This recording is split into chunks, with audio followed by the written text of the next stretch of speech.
Baik, Assalamualaikum warahmatullahi wabarakatuh. Terima kasih. Pada kesempatan kali ini saya akan menerangkan tentang ilmu rijalul hadis. Kata atau kalimat rijalul hadis itu terdiri dari dua kosakata. Yang pertama dari kata ar-rijal dan yang kedua itu adalah kata al-hadis. Kata rijal itu merupakan plural atau jamak taksirnya dari kata rojulun, yang mana dia memiliki pengertian laki-laki. Kemudian secara terminologi, kata rijal itu biasanya diartikan sebagai orang yang menerima hadis dari seseorang dan menyampaikan hadis yang diterimanya kepada orang lain. Ilmu rijalul hadis itu adalah jenis ilmu hadis yang sangat penting karena ilmu ini dapat mencakup kajian terhadap sanad dan juga matan. Adapun rijal atau tokoh-tokoh yang menjadi sanad merupakan para perawinya dan mereka inilah yang menjadi objek kajian ilmu rijalul hadis. Adapun fungsi dari ilmu rijalul hadis itu adalah dengan mempelajari ilmu rijalul hadis ini kita dapat mengetahui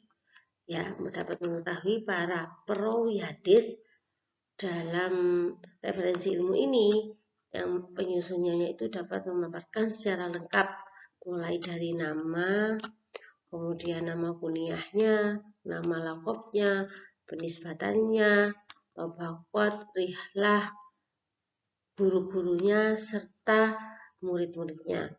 Bahkan dalam ilmu rijalul hadis ini juga diterangkan sekelumit tentang penelitian kritikul hadis terhadap dirinya serta tahun wafat dari perawi hadis tersebut. Kemudian ada 3 syarat rijalul hadis yang sikoh.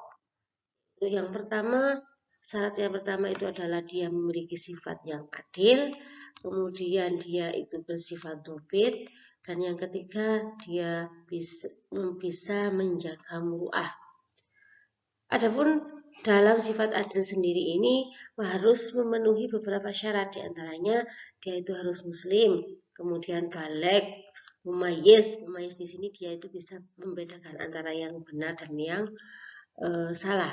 Kemudian berakal sehat, dia tidak fasik. Fasik di sini itu dalam artian dia itu tidak melakukan dosa yang besar atau dosa-dosa kecil tapi yang dilakukan secara terus-menerus. Kemudian dia juga bisa dapat menjaga muruahnya. Bersifat dobit. Adapun dobit di sini itu ada dobit fil kitabah, ada juga dobit fi al-hifdi. Kalau dobit al-kitabah itu dia dobit dalam hal tulisannya, ya tulisannya. Kemudian kalau dobit al-hifdi itu dia dobit dalam hal hafalnya.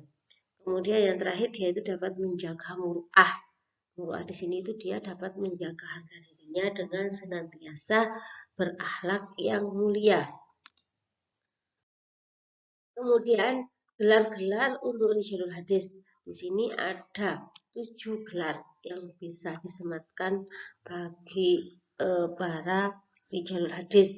Yang pertama itu ada al-musnid, yang kedua ada tholib al-hadis, ketiga al-hafidh, keempat al-muhaddis, kelima al-hujjah, keenam itu al-hakim, dan ketujuh adalah amirul mukminin fi al-hadis. Al-musnid di sini itu dia memiliki pengertian orang yang meriwayatkan hadis dengan sanadnya. Kemudian kalau tholib al-hadis itu adalah orang yang sedang menuntut hadis. Jadi sesuai dengan namanya kata tholib itu ya menuntut ilmu ya.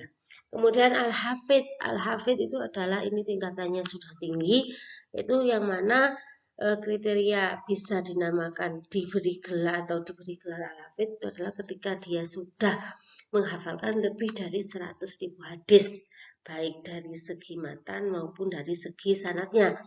Kemudian yang keempat itu adalah al-muhaddis. Kalau al-muhaddis itu adalah orang yang dapat mengetahui sanad, ilat periwayatnya, kemudian ali dan nazilnya hadis, serta memahami kutubus sit'ah. Kemudian yang kelima, gelar-gelar yang kelima itu adalah ini juga tinggi tingkatannya. Orang yang dapat menghafalkan lebih dari 300.000 hadis baik dari segi matan maupun sanadnya. Kemudian yang keenam itu adalah Al-Hakim. Al-Hakim itu orang yang menghafal lebih dari 300.000 hadis beserta sanadnya, serta dia juga memahami ilmu jarh wa ta'dil ya, jarh wa ta'dil hadis. Kemudian yang ketujuh itu adalah Amirul Mukminin fil hadis, yang mana gelar itu diberikan untuk khalifah setelah khalifah Abu Bakar. Kemudian pembahasan yang terakhir itu adalah Tobaqat Rijalul Hadis.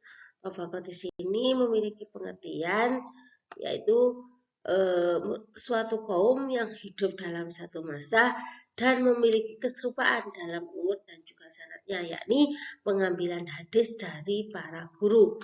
Adapun skema dari Tobaqat itu yang pertama ini Rasulullah, kemudian sahabat, tabi'in, ya, tabi'in, kemudian Syekh Rawi, dan yang terakhir itu adalah perawi.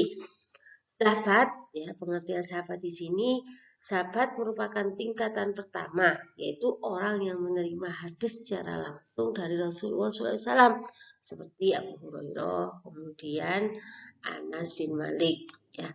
Kemudian tingkatan yang kedua itu adalah tabi'in. Tabi'in itu adalah orang yang menerima hadis dari sahabat, ya, orang yang menerima dari Nabi seperti Tawus, kemudian Mujahid, kemudian Sa'ad bin Al-Musyab.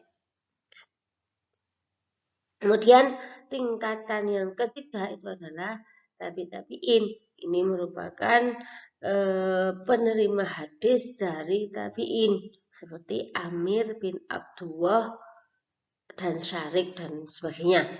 Kemudian yang tingkatan yang keempat itu adalah Syekh Rawi. Syekh Rawi ini adalah generasi generasi sanad, ya, sanad keempat setelah Nabi, yang mana beliau ini adalah gurunya dari perawi atau yang membukukan hadis tersebut. Kalau berarti kalau dari dilihat dari bawah itu dia adalah tingkatan seatasnya dari para perawi hadis.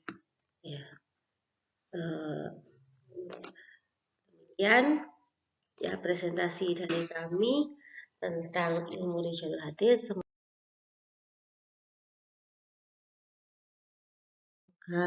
memberikan manfaat kepada kita semua. Pada kurang lebihnya kami memohon maaf yang sebesar-besarnya. Sekian, Assalamualaikum warahmatullahi wabarakatuh.